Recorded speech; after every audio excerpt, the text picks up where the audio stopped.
You become an entrepreneur because you want to work a half day, but that just means you get to choose which 12 hours you work. The most interesting thing about what you do is who you are. And why aren't you telling us that? You just think you build something and people are going to buy it. And you think they care about all these bells and whistles you built. Nobody cares. Today we are joined by Steven Steers, president of Steers Consulting Group, a program facilitator and trainer at Mindracer Consulting, and a mentor at TinySeed. He is also the author of Superpower Storytelling. Steven is a speaker, sales consultant, and stand-up comedian who helps organizations master context-driven growth. If you want to sell something solid, right, like you sell your consulting stuff, people buy it from you, not just because you have a great background and great pedigree and you know what you're talking about, because it solves a problem for them. If we don't work on building an audience now, in the age of AI, we'd have no chance. AI is a tool where if in the right hands, it is used properly, the gains can be outsized. What I'm experiencing as we leverage AI is the bottleneck is human intent. How has AI changed the dynamic? What I think, though, is really important to say.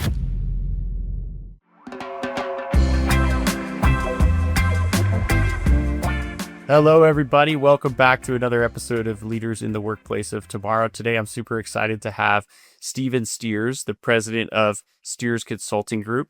Steven is a speaker, author, amateur chef, stand-up comedian, and sales consultant. And I'm excited to have you on, Steven, and really to expand on the important role you play in establishing a sales strategy within organizations and really understanding what it is they're selling and the value that provides for them. For the new, give us a little background and how you got to where you're at, and let's kick this thing off. First and foremost, Steve, thanks for having me. Really appreciate taking the time to hear about the craziness that sits in my brain sometimes that I turn into frameworks. Love it. My origin story, right now I'm talking to you from the house I grew up in Jamaica, Queens, New York. I'm here visiting family. It's bringing back a lot of memories, and I think the perfect kind of catalyst for some type of origin story. I suppose sales is a huge motif in my life. I didn't come from any money, really, and I would sell ice pops. I think it was the first thing I ever sold. I would buy one of those packs of 300 that you get at Costco for like $3-4, and then I would sell them for $0.25 a piece when I was at boarding school, just hustling out of the dorm room. You get to get like $15-20 out of a pack, and then recycle that. That's how I got money for candy and the occasional sandwich or whatever. Silly things, but the lesson was very much, it started there. I'd say during college, I sold t-shirts where I could. And then after I graduated, I moved back to New York, back into this very house, the room right back there, sleeping on a twin bed. And I went heavy on Craigslist, going to garage sales, finding furniture, fixing it up and flipping it so I could pay my student loans.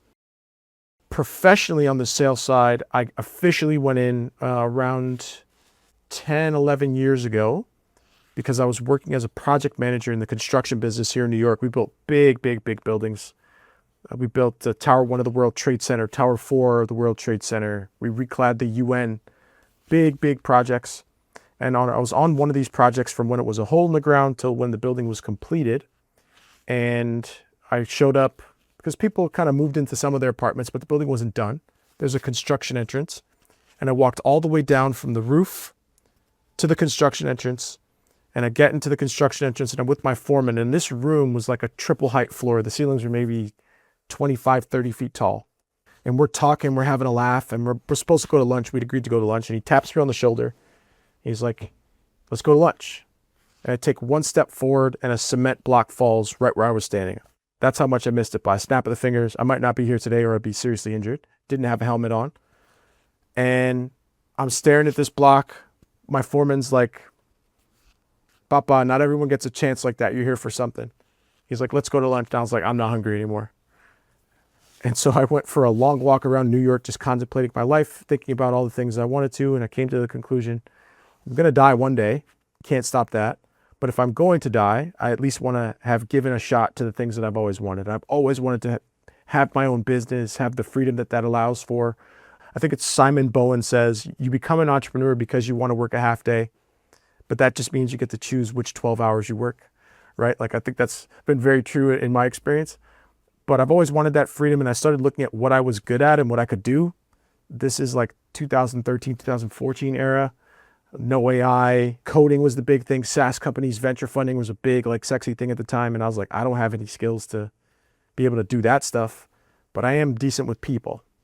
And so during that walk, I was like, well, if I can talk to people and I can sell, I'll always have a business, because every business is sales. Yeah. And so I've sold ice pops, I've sold things on Craigslist, whatever. Yeah. I've been able to pay my loans and stuff doing that. So I was like, let me try my hand here. And so it took me about 6 months of hitting the pavement, going to events, talking to people, networking. And I eventually got a position as an SDR, older SDR, at a brand new tech company around the Series B. I think they just raised the Series B before I got hired, and cut my teeth there. There was no training.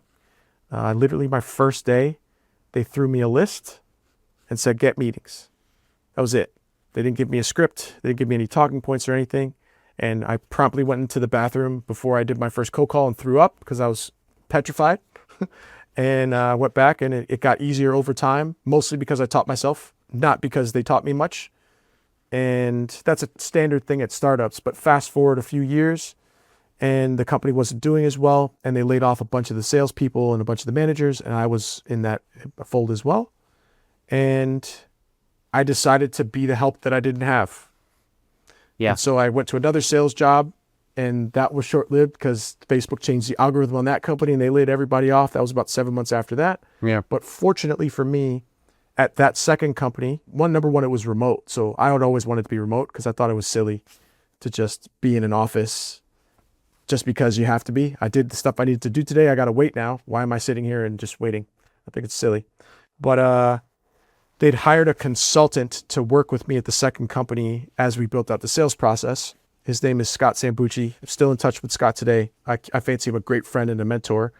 And he really taught me the gaps that I was inside of the sales. Like, I really learned the real good stuff from Scott and continue to learn from him to this day. And after about 7 months, they shut the company down and changed it around and laid off a bunch of people. I wrote Scott an email and I was like, hey, I got let go, but I just wanted to say thank you for all the help you've given. It's been huge. And he's like, let's get on a phone call. Maybe I could help you figure out what's next. We booked a half an hour. After 3 hours, we were still on the phone. He's like, I got a job for you if you want.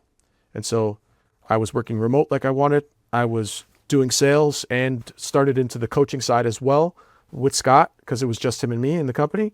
And I cut my teeth there for a few years and eventually cut out on my own, where I've been for the past about 7 years. So it's been a journey. It's a lot of ups, a lot of downs, a lot of learnings. But I don't think I would have changed it for anything because I got a chance to look at my demise and I was like, I'd rather go for it with the freedom side. So that's probably where we started, and that gets us closer to where we are today. Yeah, a lot there. But what was that moment? And it might have been the loss of the job, or just, and almost even the opposite, the loss of the job and then the openness of Scott to teach you, right? But was there a moment when you're just like, man, this is broken? Like, the current way that most of these companies do it is just broken. And how did that help in the transition? And how does that continue to inspire you, really, I would imagine, every day? Yeah, when I saw it was broken was, number one, as a sales rep. Like, I was in it every day, selling, trying to find meetings, working on selling stuff, and nobody taught me anything. I just had to figure it out. I think that's a terrible way to have a company, right? You hire somebody in who's supposed to produce for you, which was, I understand, was my job. And they didn't give me anything to help me do that faster. That's not a good way to run a business. I don't need to be a genius to tell you that's not a good way to run a business. Right. And so that's the first place I saw it was broken. But again, I didn't know any better at the time to say, is this a pattern or not a pattern? That was just my experience. And, I took it very personally. I was very emotional about it, as I'm sure one would imagine, because I was like, I changed my whole career over for this. Like, what are you doing? Right. But I learned that it was a pattern when I started working with Scott. Yeah. Because we worked with startups, Yeah. venture-backed mostly, and we would see, it's like, man, y'all don't have anything here. You just think you build something and people are going to buy it. Yeah. And you think they care about all these bells and whistles you built. Nobody cares. Like, it was so common and so normal every day that we could just kind of unpack that. And that's where I started to notice it as a thing that existed, as a regular piece.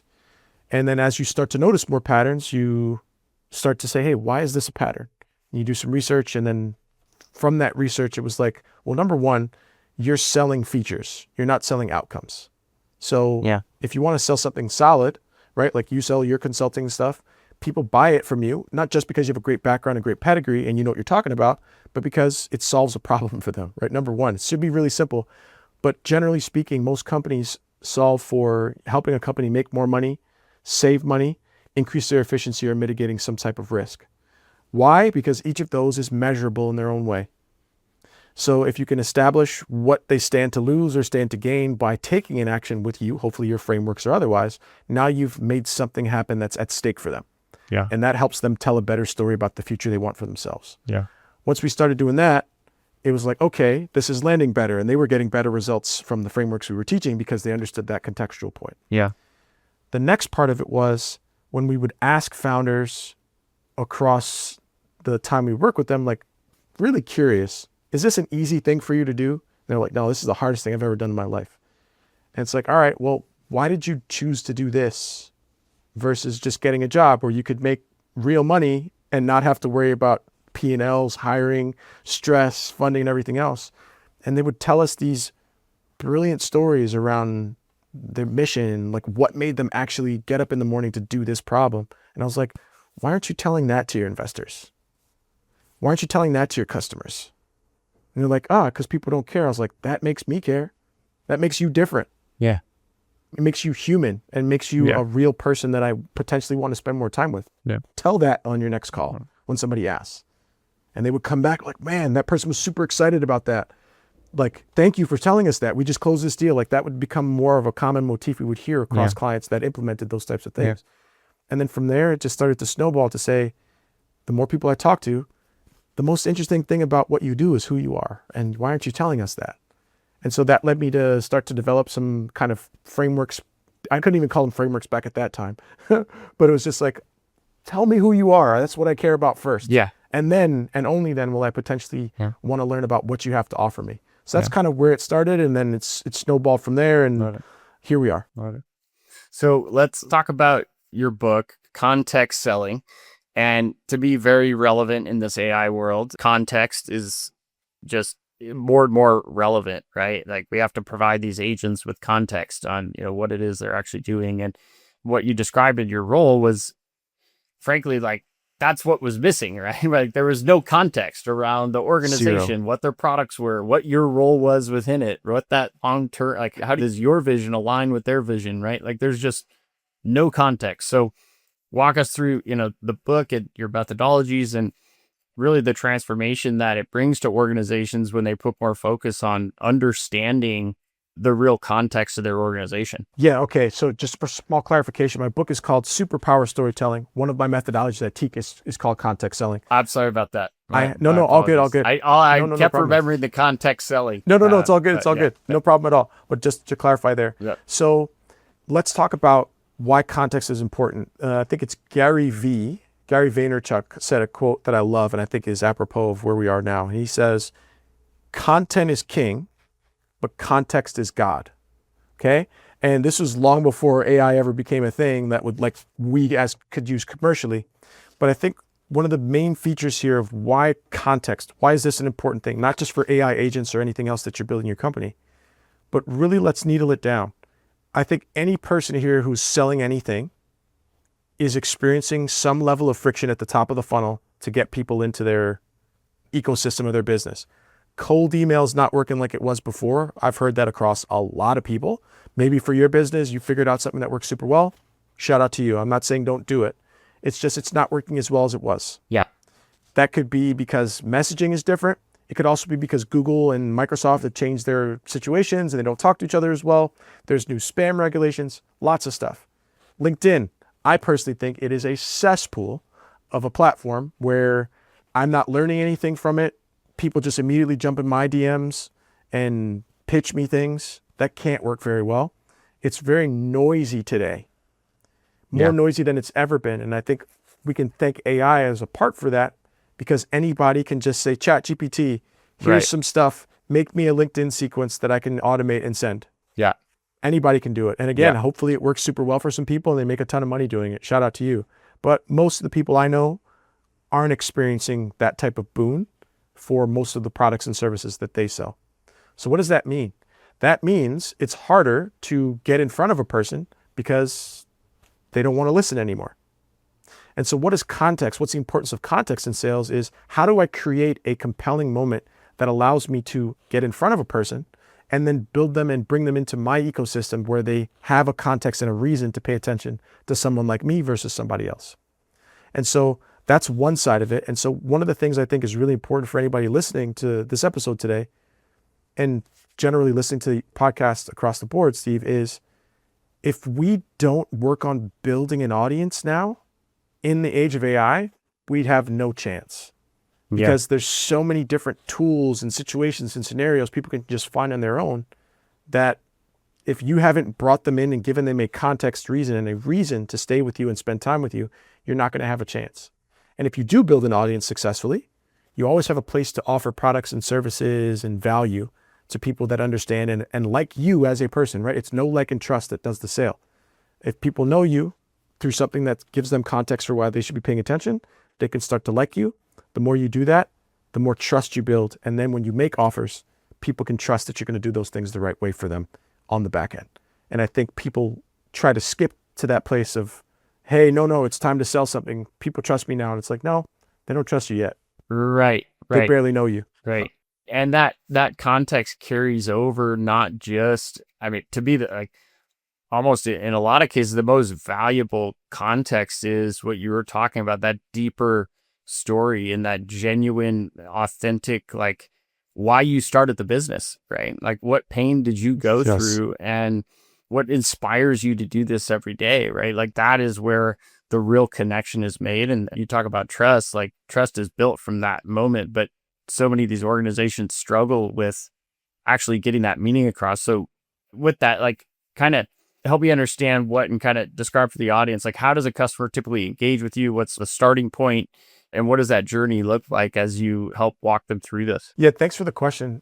It all starts with context, LOL. No, so one of the things that I start with in almost any engagement is I do something that I call a reverse sales demo, and it's part of a sales elevation roadmap. The reason I start here is I've seen a lot of consultants and service providers just tell people exactly what they need right now today. Yeah. And that can work well, depending on what it is that you sell. But for what I do, I want to get us to page 1 in the same book together. And so a reverse sales demo allows me to ask and understand a lot of questions that give me the context for where you are right now today as a timestamp.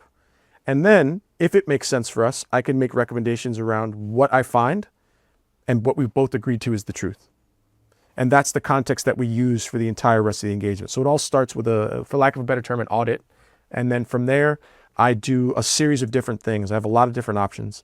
I have some group options. I have some group and one-on-one options. I have one-on-one options. And then I have bespoke consulting for companies that want to have me be more in the driver's seat and actively doing more work inside of the company to build assets and things like that. So I'm going to give you a consulting answer here, Steve, is it depends. For sure. Yeah. And but I that's understand some of the general ways that I work with folks. Yeah. And that, it's, I think you a very important piece in any consulting engagement, right? Is what is the current reality and grounding it in that reality, which it sounds like is what you're doing. Because a lot of these companies think a certain thing about sales, but it's not the true reality. And if you don't establish that baseline, then it's hard to measure improvement and progress from that, right? It is. It's super hard. So then as you get that baseline in place, then how do you continue to engage to evolve them, right? I imagine there's then more offers and services that you provide after that foundation. So what are some of those other things you do to help these companies grow? Yeah, it usually falls into one of 3 categories or all 3, depending on where we are. But it's sales coaching, sales consulting, and sales training. Those are usually the buckets that most of my work fall into, depending on where the organization is. So from the audit, this reverse sales demo, I can get a very clear picture of what it is that you want to achieve and what might be missing. From there, I build and I demonstrate what I call an ascension model. An ascension model is how we would scope out what the entire journey of our potential work would be together over the next year, 2 years, 3 years, depending on what your goals are. And then we phase that out for different deliverables and different action items. I do that for a couple of different reasons. Number one is I'm here to prove my worth to anybody. So I'd love to sell a 1-year contract right now today, but I find that that's a lot of friction for a lot of folks. So it's like, nope, let's just do this 3-month, 6-month thing. And then here's what would happen next. And we'll set the metrics together that we're going to be hitting. And as we hit those, we'll talk about what it might look like for the next phase. And again, that builds trust and it keeps us both accountable to what's happening next and where we're headed. Yeah. And as you engage with them, I mean, I imagine it's an active process, right? With their key people in getting you what you need to really, with anything you can provide, the solution or whether it's technical solution or whatever it is, but it's the engagement of their people in, understanding the context and iterating on it. And, I like describe kind of that process and how you set that expectation with clients to get their people engaged in that process, right? Because like without their engagement, it's hard to get real value. Absolutely. So that's where it comes down to, if we go through the audit, we'll do sales consulting to figure out more stuff and create a strategy and a plan. From that usually goes into training, where we would do more not general, but training specifically for the company that most people would need based on the patterns we unlock. And then that dovetails into sales coaching, where we would then coach the individual specifically for their goals, their needs, and where they specifically are. Yeah. And that's dependent on, every company's different, every rep is different, and all those situations are their own kind of scenarios. So I'm curious, how has AI changed the dynamic, right? If you look at an engagement a couple of years ago and today, I mean, I think that there's pros and cons to it, but curious to hear your perspective on just how much that's changed and what this is going to mean for organizations in the future. I wish I knew what it was going to mean for organizations in the future. I wish I could say that. I'd be very rich just off that. What I think, though, is really important to say, and I think, Steve, in our first conversation, we talked a little bit about this. AI is a tool. Yeah. Where if in the right hands, it is used properly, the gains can be outsized. It is a tool that in the wrong hands can be a nuclear weapon that can destroy many things. Yeah. So AI can go super efficiently in the complete wrong direction. Right. I think Jonathan Stark said something like that, who's a guy I follow, really, really brilliant guy. The important piece is, if you don't have actual experience and context, you don't know if it's leading you in the right direction or not. And so whatever way you're leveraging, whichever tool you're leveraging, someone like yourself and someone like myself who have experience long before these were tools, I could be like, that's a really terrible take, AI. That doesn't make any sense. Why would you write this? I can adjust it and know how to add more context to it because I built that context in my professional career. So that's the first caveat I want to mention. What do I think is going to be an important piece with it? I think it is a useful tool for doing a lot of the mundane stuff of sorting through a lot of text. That's amazing. I think your proposals can be super spot on because it leverages language that way. I think you can get to results a lot faster. And I think you can iterate on things way quicker than we ever have before. I think the efficiency gains are massive. I think it's going to take away some inordinate amount of jobs very fast, and then it's going to replace a certain number of jobs with folks that understand how to give it more context. And so that would be generally how I think. My favorite AI tool is Fathom, which is used to record calls and give summaries. Yeah. That I get so much value from. Yeah. And I use it every day. Yeah. And I recommend any person who's in a calling situation that you do the same. Yeah. Hopefully that answers your question. Yeah. And I'm interested to hear your response to this, because like, to me, what I'm experiencing as we leverage AI is the bottleneck is human intent. Yes, absolutely. When you talk about context, and like, to me, it's almost a balance between context and intent, right? So you provide the context, but like the value comes from the intent of the people and how we're going to leverage the AI, right? And then if we're intentional and we execute, then we get better context for that next iteration, which then powers more intent, right? Yes. Yeah. So tell me, with what you're doing now, who are the companies you engage with currently, and then what does the future of the Steers Consulting Group look like over the next few years, and how you're looking to expand and grow, and whether it's Steers Group, but also your stand-up, or maybe you're going to open a restaurant or something. You're a man of many talents, so tell us appreciate what's that. next. No restaurants in my future for now. That sounds so stressful. I spent a lot of time working in restaurants, so it's like, not for me. Yeah. But I think the future for me right now is to continue to build out additional offers where I can affect and add and impact a couple different folks across the funnel and different sizes based on their needs. Companies I work with, I'm straight ahead B2B. So I haven't niched into saying I'm only going to work with service providers of this or whatever. I think my methodologies can fit across any industry that's B2B as long as I get what context.